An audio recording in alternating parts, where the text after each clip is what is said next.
नमस्कार, आप देख रहे हैं न्यूज इंडिया। आपके साथ मैं हूं अभिषेक। खबर देहरादून से, जहां चंपावत की कथित घटना को लेकर उत्तराखंड की राजनीति लगातार गर्माती जा रही है। आपको बता दें कि बीजेपी ने कांग्रेस पर मामले का राजनीतिकरण करने और बिना तथ्यों के माहौल बनाने का आरोप लगाया।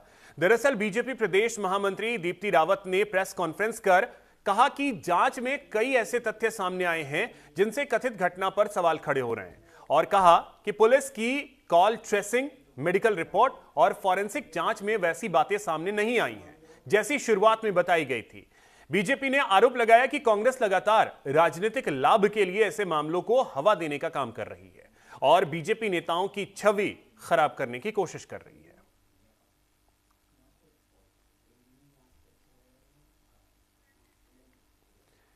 तो आपको बता दें कि बीजेपी प्रदेश महामंत्री दीप्ति रावत ने प्रेस कॉन्फ्रेंस की और कांग्रेस पर हमला बोला कि मामले का राजनीतिकरण करने की कोशिश कांग्रेस कर रही है।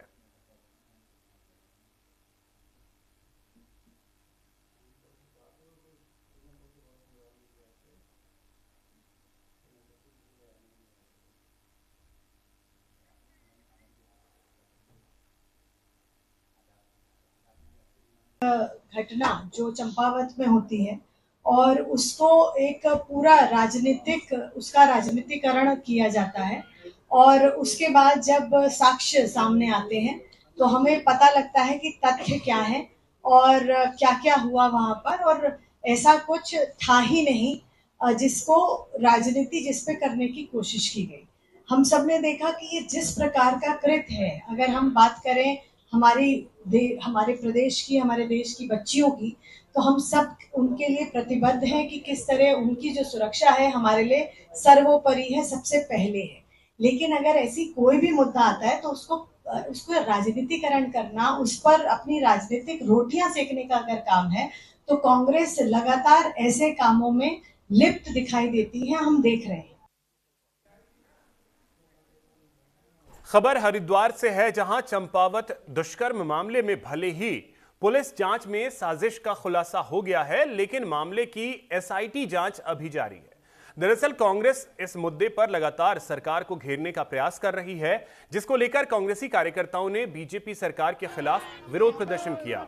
वहीं विरोध प्रदर्शन के दौरान कार्यकर्ताओं की पुलिस के साथ नोकझोंक भी हुई। बता दें कि यूथ कांग्रेस के नेतृत्व में आयोजित प्रदर्शन के दौरान कांग्रेस विधायक रवि बहादुर और राष्ट्रीय प्रवक्ता आलोक शर्मा समेत कई कार्यकर्ता मौजूद रहे, जहां उन्होंने प्रदेश की कानून व्यवस्था पर सवाल खड़े किए और मामले की निष्पक्ष जांच की मांग की।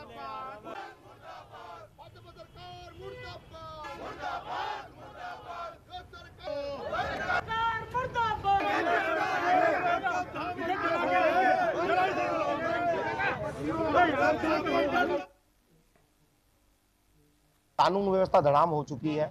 एक बच्ची का जो है बलात्कार हुआ है, उसको मारा गया है, उसका अपहरण करा गया, उसको मारा गया। कानून व्यवस्था धड़ाम है और मुख्यमंत्री मौज मस्ती में चूर है और सिर्फ कांग्रेस में आज भी कमी निकालने का काम कर रहे हैं। विशेष सत्र बुलाते हैं महिला को आरक्षण देने के लिए, महिला के सम्मान में, और इस प्रदेश में महिलाओं की क्या स्थिति आज आप देख सकते हैं। उससे आकर्षित होकर आज सब कांग्रेस के कार्यकर्ताओं ने उनका पुतला दहन करने का काम किया है। अब उसमें भी ये बात है, आप पुतला दहन नहीं कर सकते। कि मैं समझता हूं कल एनसीआरबी के आंकड़े भी आए हैं। पूरे देश में जिस तरह से महिलाओं का अत्याचार, बलात्कार और तमाम चीज़ें बढ़ी हैं, वो पूरा देश देख रहा है। चंपावत की जो घटना है उसके अंदर हम ये समझ के चलते हैं, और हम नहीं, पूरा मीडिया, पूरे देश के, पूरे प्रदेश के जो लोग हैं वो समझते हैं कि कहीं ना कहीं जांच को अलग दिशा में भ्रमित किया जा रहा है। हमारी मांग है कि प्रॉपर जांच होनी चाहिए। अगर जिस तरह की थ्योरी पुलिस बता रही है, वहाँ की एसपी ने बताई है, अगर वो सच है तो फिर उसकी भी जांच होनी चाहिए। तहरीर किसने दी, किसके दबाव में दी, वो कमल कौन है, वो भाजपा का कार्यकर्ता, उसका क्या रोल रहा है। मैं समझता हूँ कि दाल में काला नहीं है, दाल पूरी ही काली है। हरिद्वार के लक्सर में चारधाम यात्रा के बीच रेलवे सुरक्षा व्यवस्था पर गंभीर सवाल खड़े करने वाली खबर सामने आई। बता दें कि देहरादून से गाजियाबाद जा रही नंदा देवी एक्सप्रेस ट्रेन से केदारनाथ यात्रा से लौट रही एक महिला लापता हो गई और जांच के दौरान लक्सर रेलवे स्टेशन के अधिकांश सीसीटीवी कैमरे बंद मिले, जिसके बाद परिजनों ने रेलवे प्रशासन की लापरवाही पर सवाल उठाए।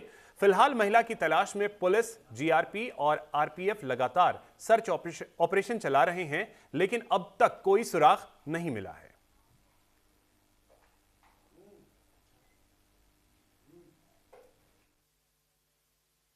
और पहले जो उनका जो रूम बना हुआ था उससे उनको दूसरी जगह चेंज किया जा रहा है। तो सीसीटीवी काम कर रहे हैं किंतु अभी पूरे काम नहीं कर रहे हैं। अभी 40 कैमरे वर्किंग में हैं किंतु उसकी अभी सीडीआर डीवीआर जो रिकॉर्डिंग है वो अभी सेटअप नहीं हो पाई है।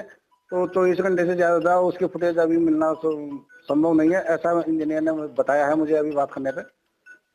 इसके बारे में यही कहूँगा। उसी को लेके सर उसको अपग्रेड करने के लिए उसका रूम चेंज किया जा रहा है और कैमरे और लगाए जा रहे हैं और उसी के लिए वो काम चल रहा है, इसीलिए वो सेटअप चेंज किया जा रहा है।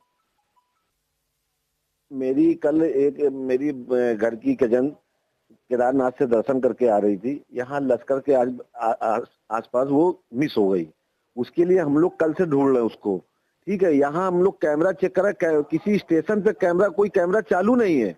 और ये स्टेशन मास्टर जिनका नाम है ये के.आर. मीना, ये बोल रहे 40 कैमरा मेरे एक्टिव हैं। जीआरपी कह रही कि कैमरे बंद हैं। अब मैं किसकी बात मानूं कि ये बोल रहे कैमरे। मैंने इनसे कहा लिख के दीजिए कैमरे चल रहे हैं आपके। कोई भी अगर हादसा हो जाता है स्टेशन पे तो कहां से हम फुटेज निकालेंगे। हमारे को क्या बताया जाए। मैं सीआरपीएफ से हूँ। मैं अपने छोटे भाई के लिए आया हूँ और महिला की खासकर कार्रवाई के लिए बड़ा लेथार्जिक मूवमेंट है पुलिस का।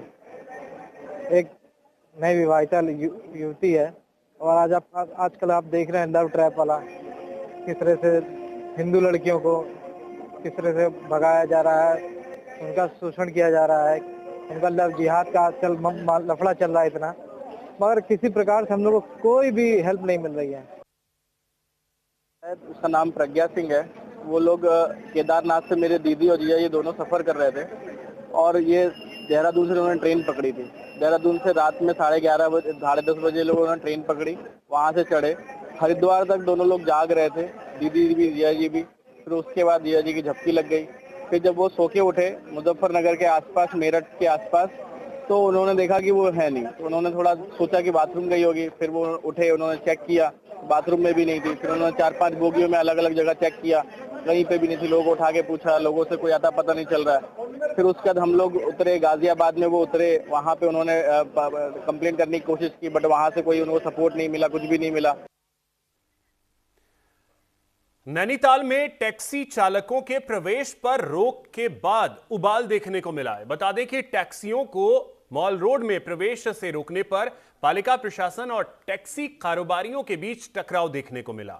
दरअसल टोल में हुए हंगामे के बाद टैक्सी कारोबारी पालिका अध्यक्ष से बातचीत करने पहुंचे थे, तो वहीं टैक्सी यूनियन के अध्यक्ष दीपक मटियाली ने आरोप लगाया कि टीबी नंबर के वाहनों का मामला फिलहाल कोर्ट में विचाराधीन है और 12 मई को फैसला आना है। साथ ही उनका कहना है कि बाहरी लोगों को पास दिए जा रहे हैं, जबकि स्थानीय चालकों के साथ भेदभाव किया जा रहा है।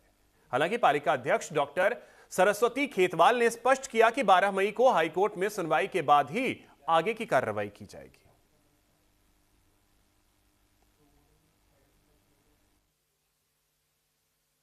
नगर पालिका अध्यक्ष का स्वागत करते हैं। उन्होंने हमें यहाँ बुलाया और हम कल उनसे हमारी वार्ता हुई थी। आज उन्होंने हमको यहाँ पे बुलाया और बहुत सही मायने में जो एक अध्यक्ष की वैल्यू होती है वो उन्होंने दिखाई और उन्होंने हमें सारी चीज़ों का आश्वासन दिया है कि आप 12 तारीख की जो डेट्स आपकी लगी है उसके क्लियरिंग 13 तारीख को आप हमारे पास आएंगे, फिर हम कोई ना कोई रास्ता निकालेंगे।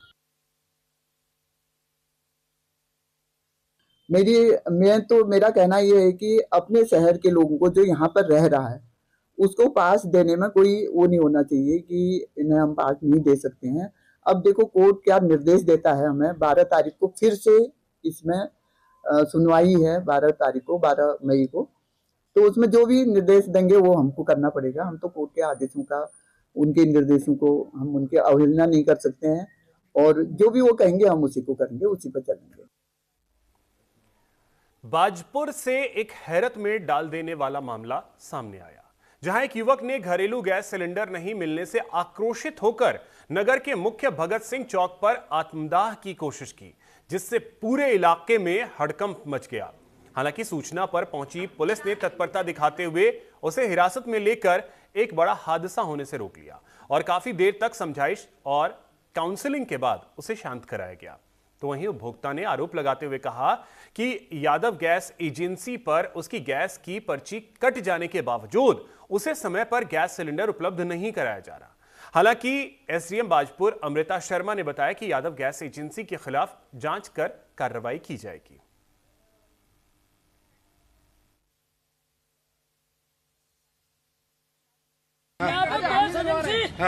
महिपाल यादव 934 का सिलेंडर 3000 में और 4 दिन हो गए मेरे को सिलेंडर नहीं दिया। उसके बाद भी धक्के मार दिए एजेंसी मालिक और पुलिस प्रशासन ने मेरे को परसों धक्के मार के भगाया। किसने भगाया? ये मैं नाम नहीं जानता, चेहरा जानता हूँ। और उसके बाद इन्होंने मैंने एजेंट साहब को सुबह से फोन करता हूँ। एजेंट साहब ने परसों कहते मुझे व्हाट्सएप करो, मुझे जो भी हरकत है उन्होंने भी फोन नहीं उठाया, ना जवाब दिया उन्होंने।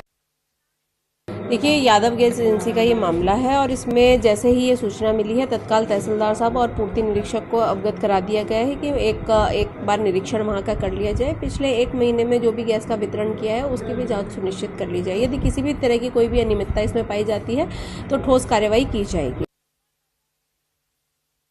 बाजपुर कोतवाली क्षेत्र का इसमें एक युवक है पप्पू सिंह, जो यहाँ का निवासी है, जिसकी ये शिकायत थी कि उसे बहुत दिनों से गैस नहीं मिल रही थी और गैस की किल्लत के कारण काफ़ी परेशान था, आक्रोशित था। और जब हमें ये सूचना मिली तो पुलिस ने मौके पर जाकर उसकी समस्या पूछी और उसकी काउंसलिंग की और उसको आश्वासन दिलाया कि जो संबंधित अथॉरिटीज़ हैं, प्रशासन है और जो डिस्ट्रीब्यूशन एजेंसीज़ हैं उनसे बात करके जल्द ही उसकी समस्या का निराकरण किया जाएगा। ऋषिकेश में 11 मई से प्रस्तावित विश्वविद्यालय परीक्षाओं से पहले परीक्षा फॉर्म भरने की प्रक्रिया में आई तकनीकी खामियों ने छात्रों की चिंता बढ़ा दी है। बता दें कि बड़ी संख्या में छात्र अब तक फॉर्म नहीं भर पाए हैं, जिससे उनके परीक्षा में शामिल होने पर संकट खड़ा हो गया, जिसको लेकर छात्र छात्राओं ने प्रशासनिक भवन की तालाबंदी कर प्रदर्शन किया। बता दें कि छात्रों का आरोप है कि अंतिम तिथि 6 मई तक थी, पोर्टल सही ढंग से काम नहीं कर पा रहा था। दरअसल फॉर्म भरने के दौरान विषयों की गलत मैपिंग, सभी विषयों का प्रदर्शित ना होना, फीस पेमेंट गेटवे का बार बार फेल होना, ये समस्याएं लगातार बनी रहीं और एक्स और बैक पेपर वाले छात्र फॉर्म भरने में पूरी तरह से असमर्थ रहे। तो वहीं अब छात्रों ने पोर्टल और फीस गेटवे तत्काल ठीक करने, पर्याप्त समय देने और 11 मई की परीक्षाएं स्थगित कर 20 मई के बाद आयोजित कराने की मांग की जा रही है। इसे परीक्षाएं शुरू होने वाली हैं और परीक्षाएं शुरू होने से पहले एक परीक्षा फॉर्म भरा जाता है समर्थ पोर्टल पे, जिसमें बहुत सी त्रुटियां आ रही हैं। आप देखेंगे बीते दिन 6 तारीख तक इन्होंने लास्ट डेट दी थी, लेकिन 6 तारीख तक भी ये फॉर्म को भरवाने में असमर्थ रहे।